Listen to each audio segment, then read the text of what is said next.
Hey, this is Ian from DjembeMaster.com. Welcome back to the channel, and in this video, let's check out how to begin playing the djembe drum in 5 critical steps.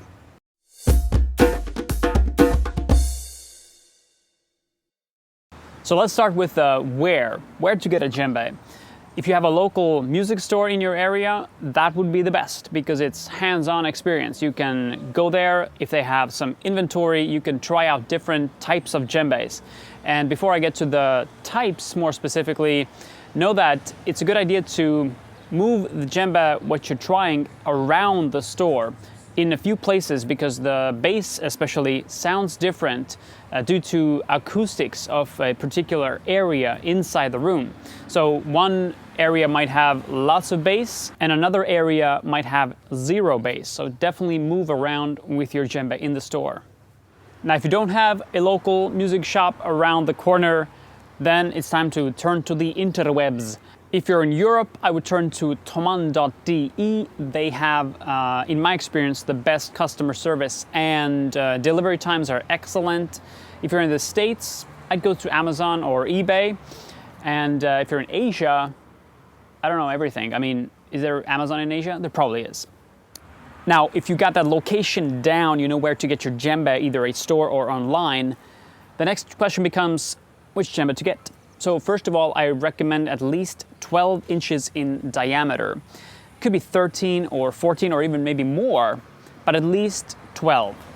Now, should you get a rope-tuned djembe, the original, the OG, the traditional way, or should you go with a key-tuned djembe, which is a more modern creation in this world? Well, I recommend you definitely try out both. They have different sound characteristics.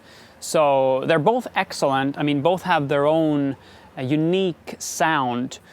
Both might have excellent bass, but you just gotta try out each one. And usually what I do in a store where I see many djembes, I just give it a little slap. Because a lot of the instruments in the store, they've been sitting for a long time, so they're not in tune. I don't even try the ones which are out of tune, so I just give each djembe a little slap on the edge to see if they're tight or not. If they're tight, I'll pull them out and then compare them side by side. Now, if you found a djembe which you really like the sound of, it's time to sit and play some more. So, chair. You could use a drum throne. That is one possibility. It's very mobile. You can probably make it into 2 pieces and carry it with you.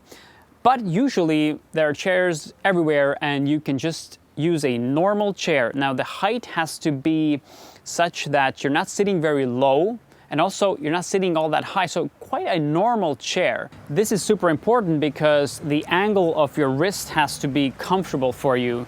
So make sure you're sitting on a totally normal chair, which is not too low or not too high. Now, if you found a chair you feel comfortable sitting on, it's time to talk about the tilt. The djembe needs to be tilted and usually away from you. And how much from the bottom? Try at least 1 inch, so 2.5 centimeters, something like that, and try hitting the bass, because if you have the tilt bigger, there will be more bass. If you don't tilt it as much, there'll be less bass. Some rooms have acoustics which need more bass if you want to hear some bass at all, and some rooms are quite tricky because they have so much bass going on. You tilt it a little bit, hit the bass, and the room is full of bass. Could be too much, so you need to tilt it less. So just experiment with the tilt. Give it like 1 inch from the bottom and then move around. Make the tilt bigger and come back to smaller. See how the bass especially changes. If you're getting value from this, please hit the like button and subscribe if you haven't already. This helps the channel grow and bring you even better djembe content. Now, if you're comfortably sitting and you got that tilt going on, it's time to do some strokes. And first, make sure your fingers are spread. There's a separate video on this channel which talks about that in depth. And try the bass stroke.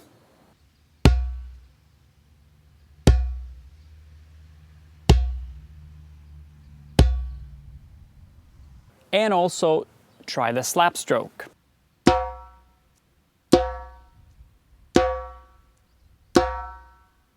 So all of the three things I just mentioned, spreading fingers, bass stroke, and slap stroke, there are separate videos on this channel, so definitely check those out, and links are in the description. So this has been an overview of how to begin playing the djembe drum in 5 steps. If you have questions or want to suggest a video that I make, let me know what you need in the comments, and if you want to take your skills to the next level, check out masterclass courses on djembemaster.com.